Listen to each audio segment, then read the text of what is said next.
नमस्कार. मास्टर विशाल सर या युट्यूब चॅनलवरती आपलं सर्वांचं पुन्हा एकदा सहर्ष स्वागत.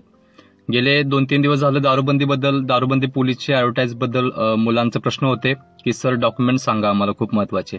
आणि खरंच हा डॉक्युमेंटचा हा मुद्दा खरंच खूप महत्वाचा आहे. ज्या मुलांची भरती एका डॉक्युमेंट मधून बाहेर गेले त्या मुलांना विचारा किती वाईट वाटतं किंवा किती हाल होतात. समजलं. सो तो गोष्ट जी आहे ती खूप महत्वाची आहे. कारण डॉक्युमेंट तुमचे जर नसतील क्लिअर तर मग तुम्हाला तिथं डिस्क्वालिफाय केलं जाणार. भले तुमचं ग्राउंड किती पण बसू दे, तुमची लेखी किती पण बसू दे. समजलं का. सो खूप महत्वाचं आहे डॉक्युमेंट बद्दल. कारण की पुढं लवकर 4 महिन्यामध्ये ही पदं भरणार आहेत किंवा 3-4 महिन्यामध्ये पदं भरणार आहेत. म्हणजेच पुढच्या येणाऱ्या काही दिवसांमध्ये तुम्हाला ही फॉर्म भरायला चालू होईल. जूनमध्ये ही ऍडव्हर्टाइजमेंट पडलेली होती, पण काही कारणास्तव जागा वाढच्या संदर्भात परत त्याच्यावर स्थगिती झाली. शेवटच्या 2 दिवसांमध्ये स्थगिती मिळाली आणि 2 दिवसानंतर परत अलीकडेच नवीन आकृतीबंध तयार झालेला आहे 3800 जागांसाठी. समजलं. यातील काही पदं ही लवकरात लवकर भरतील. 4 महिन्याच्या प्रोसेसमध्ये हे टप्प्याटप्प्यानं होऊन जाईल ही प्रोसेस सगळी. तत्पूर्वी महत्वाचं म्हणजे तुमचे डॉक्युमेंट जे आहेत 15-16 डॉक्युमेंट मी सांगणार आहे. ते डॉक्युमेंट तुमच्याकडे आहेत का चेक करा. नसतील तर पटकन जाऊन आता वेळ आहे तर तुम्ही आता काढा. तुम्ही आता काय करताय, आता शांत बसताय, बघूया भरती पडल्यानंतर काय करूया, बघूया त्यावेळी असं म्हणताय तुम्ही. पण त्यावेळी अगोदरची डॉक्युमेंट म्हणजे स्थगिती किंवा तिथं त्यांना प्रॉब्लेम आलेले असतात. त्यामुळे अगोदरचे डॉक्युमेंट पुढे दिल्याशिवाय तुमचे डॉक्युमेंट परत मिळत नाहीत. मग परत फोन करायचे सरांना, सर कुठेतरी बघा, काहीतरी बघा, लवकर बघा. असं तसे मुलांचे फोन आलेले आहेत मला सुद्धा. कितीक तर मुलांचे फोन आलेले आहेत, सर लवकर डॉक्युमेंट काढून बघा. तुमच्याकडे आता वेळ आहे तर तुम्ही करा ना. एक डॉक्युमेंट असं आहे की ज्याला 30 दिवस लागतात. समजलं. त्यात काही जिल्ह्याचे सर्व डाऊन्स आहेत. आता ईडब्ल्यूएस बद्दल सुद्धा 2500-3000 दाखले पेंडिंग होते गेल्या वेळी. सो ज्यांना माहिती आहे त्यांनी काम करा. आता पटकन तुम्ही काय करायचं आहे, तुमच्याकडे वेळ आहे तर ही पुढील जे डॉक्युमेंट सांगतोय ती लवकर काढून घ्या. समजलं सर्वांना. आणि आता या पदाबद्दल मी फक्त डॉक्युमेंटची माहिती सांगणार आहे. त्याच्या अगोदर जे महत्वाचे ठोकळ आहेत ह्यातलं सांगणार आहे. ह्याचा संपूर्ण व्हिडिओ पेमेंटवर बाकी सगळे जे व्हिडिओ आहे तो व्हिडिओ आपला पब्लिश केलेला आहे. आपण पाठीमागे जाऊन तुम्ही लिस्टला जाऊन चेक करू शकताय दारूबंदी पोलीस बद्दल. ते तुम्ही चेक करायचं आहे. मी आता सगळं सांगत बसणार नाही. इम्पॉर्टंट डॉक्युमेंट जे आहेत त्याच्याबद्दल मी बोलणार आहे. त्याच्या अगोदर ही जे ऍड आहे किंवा ही जी पदं आहेत ते महसूल विभागामध्ये येतात. वर्ग 3चं पद आहे, ग्रुप सी चे पद आहे, त्याच्यामध्ये 5 संवर्गाची पदं आहेत आणि त्याच्यामध्ये परत जिल्हास्तरीय 3 आणि राज्यस्तरीय 2 असे परत त्याचे डिवायडिंग होते.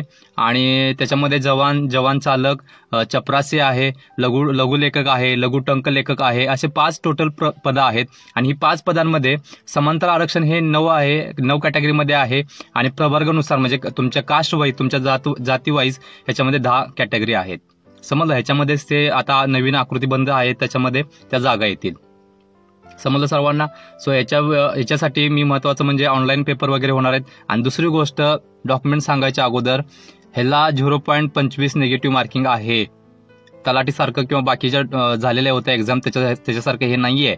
त्यामुळे 0.25 मार्क निगेटिव्ह आहे. त्यामुळे अभ्यास ज्यांचा चालू नसेल त्या मुलांना, त्या विद्यार्थ्यांना आपल्या सूचना आहे की तुम्ही अभ्यास करत असताना ह्या गोष्टीकडे लक्ष ठेवा.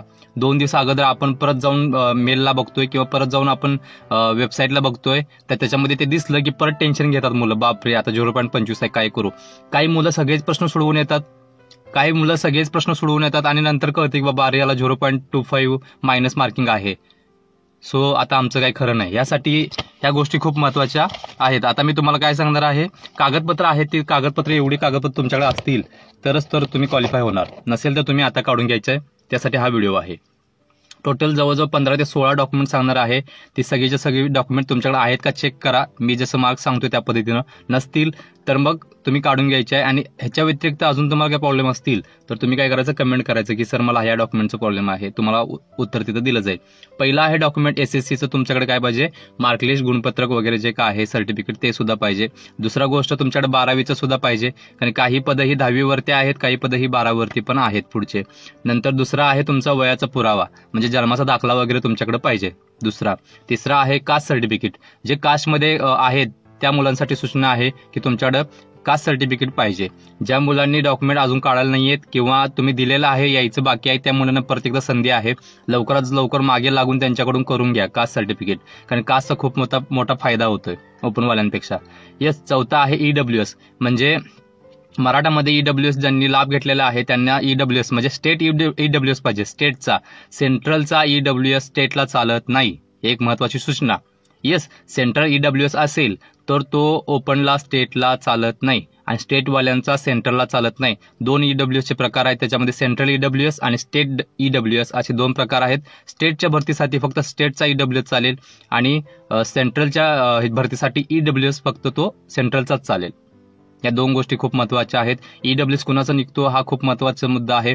ज्यांचं इन्कम 8 लाखाच्या आतमध्ये आहे, ज्यांचं राहणारं घर जे 1000 स्क्वेअर फूटच्या आत आहे आणि त्यांच्याकडं मराठामध्ये 1967 पूर्वीचा एखादा पुरावा आहे, आजाद पंजा किंवा चुलते वगैरे यांच्याकडे एखादा पुरावा असेल तर आणि तरच ईडब्ल्यूएस दाखला निघतो. 5वा मुद्दा एनसीएल, नॉन क्रिमिनल, हे जे सर्टिफिकेट आहे एनसीएल दाखला वगैरे, तर आता त्यांच्यासाठी ज्यांना अदर कॅटेगरी आहेत त्यांच्यासाठी हा कंपल्सरी आहे आणि बाकी मराठा वगैरे महिला वगैरे आहेत ना त्यांना याच्यामध्ये सूट देण्यात आलेले आहे. तो JR हवा असेल तर तो JR मी सेपरेटली तुम्हाला सांगेन. येस. 5वा 6वा मुद्दा आहे दिव्यांग व्यक्ती असेल तर तुमच्याकडे दिव्यांग व्यक्तीसाठी तुम्ही जर आरक्षणाचा लाभ घेत असाल तर तुमच्याकडे पूर्ण प्रोसेस असलेले डॉक्युमेंट असणं खूप गरजेचं आहे. 7वा मुद्दा आहे माजी सैनिक असाल तर तुमच्याकडे डिस्चार्ज सर्टिफिकेट वगैरे बाकी सगळ्या प्रोसेस आहेत ते सगळं पूर्ण असलेलं तुमच्याकडे कागदपत्र पाहिजे माजी सैनिकांसाठी. 6वा आहे खेळाडू उमेदवारांसाठी तुमच्याकडे आरक्षणासाठी लाभ घेत असताना तुमच्याकडे स्टेटचं पहिल्या 3 नंबराचं सर्टिफिकेट पाहिजे तर तुम्ही क्वालिफाय होताय. दुसरी गोष्ट फक्त सर्टिफिकेट असून चालणार नाही, तर तुम्ही काय करायचं आहे, बालेवाडी पुणे इथे होणाऱ्या अप्रूव्हल जे होते ऑफिशियली अप्रूव्हल जे होते त्याच्यात तुम्ही काय करायचं, कागदपत्र पूर्ण करून घ्यायचं आहे. आपल्या जिल्हा क्रीडा ऑफिसकडून ते डॉक्युमेंट पाठवावे लागतात आणि पुढून ते 1 महिना 1.5 महिन्यामध्ये तुम्हाला ते रिटर्न येतात की तुम्ही 5% खेळाडूतून आरक्षणासाठी 5% आरक्षणासाठी तुम्ही लाभ घेऊ शकता असं त्याच्यामध्ये नमूद केलेलं तुमच्याकडे अप्रूव्हल येणारं सर्टिफिकेट असतं, ते तुम्हाला लागणार. 9वा मुद्दा आहे अनाथ जे आहे त्यांच्याकडे अनाथ असलेला डॉक्युमेंट, अनाथ असलेला दाखला महत्वाचा आहे.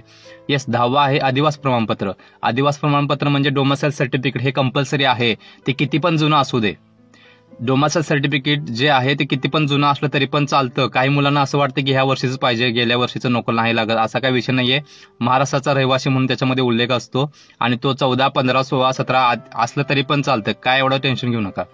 नंतर 13वा मुद्दा आहे विवाहित नावात बदल वगैरे, ज्या महिला विवाहित आहे त्यांच्याकडे विवाह दाखला लागतो ग्रामपंचायतचा वगैरे. आणि दुसरी गोष्ट त्याच्यामध्ये गॅजेट वगैरे तुम्हाला सगळ्या गोष्टी माहित आहेत. परत ज्या महिलांची नावं वगैरे चेंज केलेले आहेत त्यांना सुद्धा ते नावं चेंज केलेले सगळं डॉक्युमेंट पूर्ण लागतात, लक्षात ठेवा. येस. त्यांच्यासाठी जरा क्रिटिकल आहे विवाहित महिलांसाठी वगैरे. 12वा मुद्दा आहे टायपिंग सर्टिफिकेटमध्ये इंग्लिश 40 आणि मराठी 30 असं त्यांनी लघुलेखक आणि लघुटंकलेखक ह्या पदासाठी कंपल्सरी केलेलं आहे आणि ते लागतंच. 13वा मुद्दा आहे लघुलेखनाचे जे प्रमाणपत्र आहे 100 स्पीड प्रति मिनिट आणि 80 स्पीड प्रति मिनिट, तेच सुद्धा सर्टिफिकेट असेल तरच तुम्ही जे राज्यस्तरीय पद आहेत म्हणजे लघुलेखक आणि लघुटंकलेखक या पदासाठी तुम्ही अप्लाय करू शकताय. 11वा मुद्दा आहे MSCIT सर्टिफिकेट तुमच्याकडे असणं गरजेचं आहे. 12वा मुद्दा आहे LMV लायसन जे आहे ते LMV लायसन जवान चालक ह्या पदासाठी कंपल्सरी आहे आणि तुमची लायसन काढल्यानंतर कमीत कमी 3 वर्षाचा पिरियड असावा, हा तिची अट आहे. म्हणजे तुम्हाला एक्सपिरियन्स असावा अशी त्याची अट आहे. बाकी सगळं तुमच्याकडे आधार कार्ड, पॅन कार्ड वगैरे या बारीक सारी गोष्टी आहेत, त्या सगळ्या गोष्टी तुमच्याकडे पाहिजेत कंपल्सरी. हे झाले जवळजवळ 13, 14, 15 डॉक्युमेंट. हे डॉक्युमेंट तुम्ही आत्ताच काढून ठेवा.